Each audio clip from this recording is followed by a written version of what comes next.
Bonjour à tous. Le CDT, le Comité départemental du tourisme, vous propose aujourd'hui d'évoquer une figure importante de l'architecture religieuse du 19e siècle, Arthur Regnault, à travers une exposition qui lui est consacrée aux archives départementales du 8 avril au 18 septembre.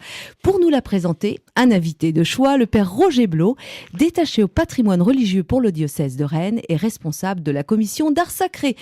Bonjour père Blot. Oui, bonjour Marina. Alors, qui était Arthur Regnault ? Je dirais que c'était un architecte exceptionnel, mais qui était simple et prolifique en même temps. Il a travaillé pendant 60 ans à raison de 12 heures par jour. Je ne sais pas si ça peut inspirer les uns ou les autres. Et il a fait donc énormément de travail.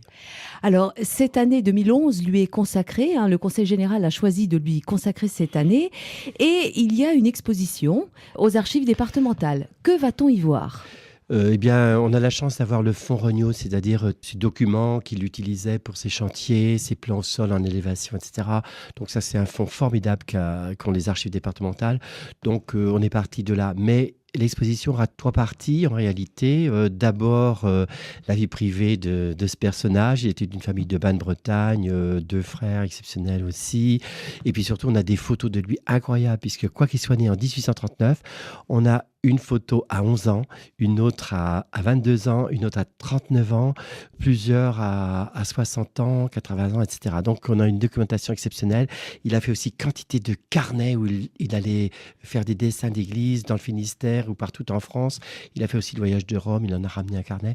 Bref, on a vraiment matière pour cette partie privée, quoi. Mais il y aura aussi une autre partie sur les chantiers d'église. Alors, qu'est-ce que c'est qu'un chantier d'église, des plans, etc., tout le matériel. Un atelier d'architecte.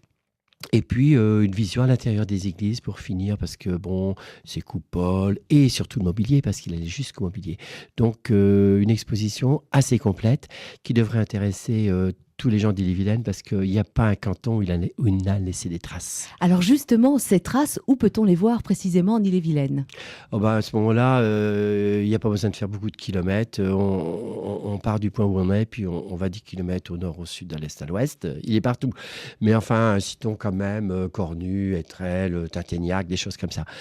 En plus de ça, vous ne savez peut-être pas, mais il a travaillé dans 7 autres départements que l'Ille-et-Vilaine. Peut-être pas laissé grand-chose. Il a aussi laissé des plans pour une église au Japon et des plans pour une église au Québec. Un architecte donc très prolixe, à la rencontre duquel il faut aller. Cette exposition sera ouverte au public tous les jours, sauf le week-end, jusqu'au 18 septembre. Alors c'est ouvert en continu de 8h30 à 17h30.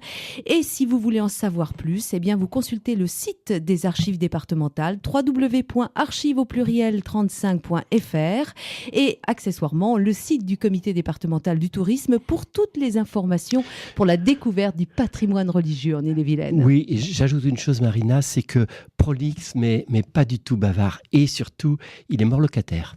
Merci Père Blot pour cette précision, et à très bientôt pour d'autres aventures touristiques avec le comité départemental du tourisme Haute-Bretagne-Ille-et-Vilaine.